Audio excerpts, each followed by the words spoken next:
जी students, अभी हमारा question है question number 7। How speed of sound varies in different materials and discuss conditions. यानी कि इस क्वेश्चन का मतलब ये है कि हमने ये देखना है कि आवाज जो है डिफरेंट मटेरियल्स में इसकी स्पीड जो है वो सेम है या डिफरेंट है, और हमने वो कंडीशंस भी डिस्कस करनी है कि जिन कंडीशंस की वजह से आवाज की जो स्पीड है उसमें फर्क पड़ता है। तो स्टूडेंट सबसे पहले देखिएगा आंसर में साउंड वेव्स रिक्वायर्ड मीडियम। ये हमने पहले भी पढ़ा है कि साउंड जो है वो उसको रिक्वायर्ड है मीडियम ट्रेवल करने के लिए। जिस तरह गाड़ी को चलने के लिए रोड रिक्वायर्ड है, ट्रेन को चलने के लिए ट्रैक रिक्वायर्ड है, इसी तरह से आवाज को ट्रेवल करने के लिए मीडियम रिक्वायर्ड है। तो स्टूडेंट्स इसमें 3 मीडियम्स हैं जिसमें आवाज जो है वो ट्रेवल करती है। नंबर 1 पे है सॉलिड, नंबर 2 पे है लिक्विड, नंबर 3 पे एयर यानी कि गैस मॉलिक्यूल्स। तो स्टूडेंट्स इसमें देखिएगा कि सॉलिड जो है इसकी फॉर्मेशन क्या होती है। कोई भी सॉलिड बॉडी है इसमें एटम्स जो है वो आपस में टाइटली पैक्ड होते हैं। सॉलिड बॉडी कोई सी भी है उसमें एटम्स जो है उसमें टाइटली जो है वो आपस में पैक्ड होते हैं। इसका मतलब ये हुआ कि अगर सॉलिड बॉडी है उसमें उसके एटम्स जो है वो आपस में कनेक्टेड है, टाइटली पैक्ड है, तो इसमें आवाज जो है वो बड़ी तेजी से एक पार्टिकल से दूसरे पार्टिकल तक ट्रांसफर हो सकती है, क्योंकि दोनों पार्टिकल्स आपस में कनेक्टेड है। जब दोनों पार्टिकल्स आपस में कनेक्टेड है तो बड़ी तेजी से आवाज जो है वो एक पार्टिकल से दूसरे पार्टिकल को ट्रांसफर हो सकती है। नंबर 2 है लिक्विड।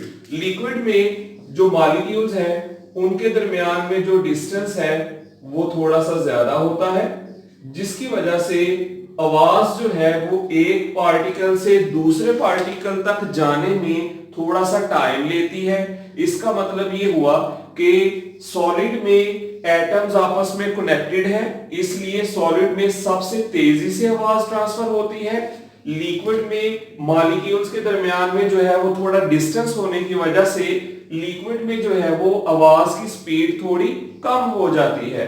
इसी तरह से अगर आप देखेंगे एयर पार्टिकल्स को, तो एयर पार्टिकल्स जो है इनके दरमियान में डिस्टेंस मजीद बढ़ जाता है। इसका मतलब है कि एयर पार्टिकल्स में अगर डिस्टेंस बढ़ गया है तो इसमें आवाज के ट्रेवल करने की जो स्पीड है वो भी सबसे कम हो जाएगी as compare to solid and liquid. तो स्टूडेंट्स अब हम इसको नेक्स्ट 2 पॉइंट्स को हमने बड़ी डिटेल में भी बात की है।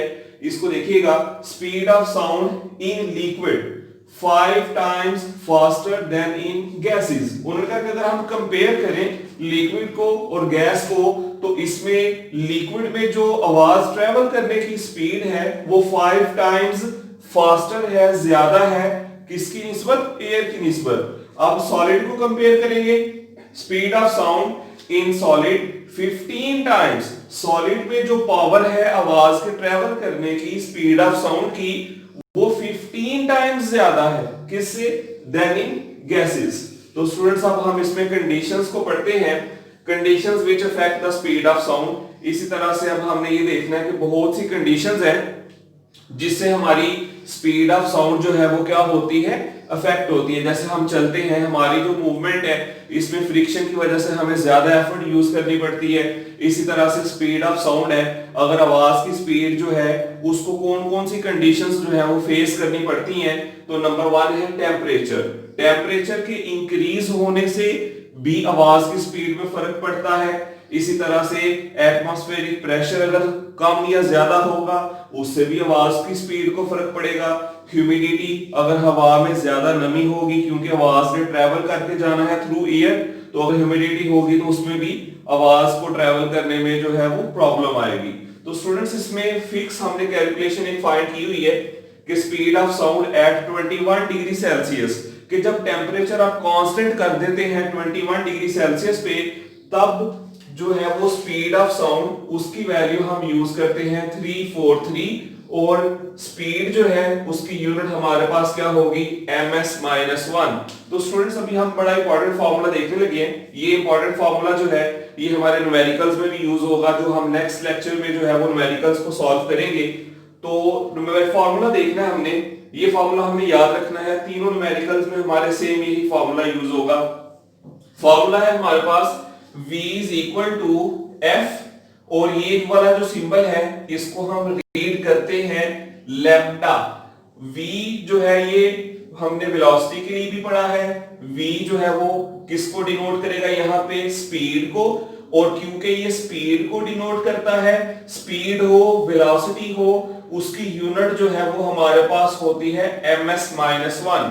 तो स्टूडेंट्स उसके बाद हमारे पास है f से फ्रीक्वेंसी, फ्रीक्वेंसी जो है इसको मेजर करते हैं हम यूनिट हर्ट्ज में। इसके बाद ये वाला जो सिंबल है ये बेसिकली वेव लेंथ है, क्योंकि इसमें वर्ड आया है लेंथ, और लेंथ हो, हाइट हो, डिस्टेंस हो, उसको हम किस में मेजर करते हैं स्टूडेंट्स, मीटर में। तो क्योंकि ये वाला सिंबल जो है वो वेवलेंथ को डिनोट करता है, इसलिए इसकी जो यूनिट हमारे पास वो क्या होगी, मीटर होगी। तो स्टूडेंट्स अब हम इसमें से जो स्पीड ऑफ साउंड है ये हमने तो फिक्स कह दिया कि 21 डिग्री सेल्सियस के लिए 343 ms-1 है। अभी हम एक वीडियो से जो है वो इसको स्पीड ऑफ साउंड जो है वो फाइंड करेंगे। जी स्टूडेंट्स, इसमें अब हम स्पीड ऑफ साउंड को मेजर करने का मेथड देखेंगे।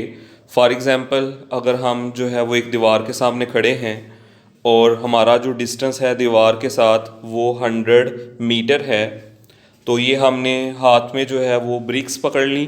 अब जैसे हम ब्रिक्स को जो है वो आपस में स्ट्राइक करेंगे, और ये हमने स्टॉप वॉच को यहाँ पे सेट कर दिया, तो जैसे हम स्ट्राइक करेंगे तो ये साउंड वेव्स जाएंगी दीवार से टकरा के और फिर वापस आएंगी।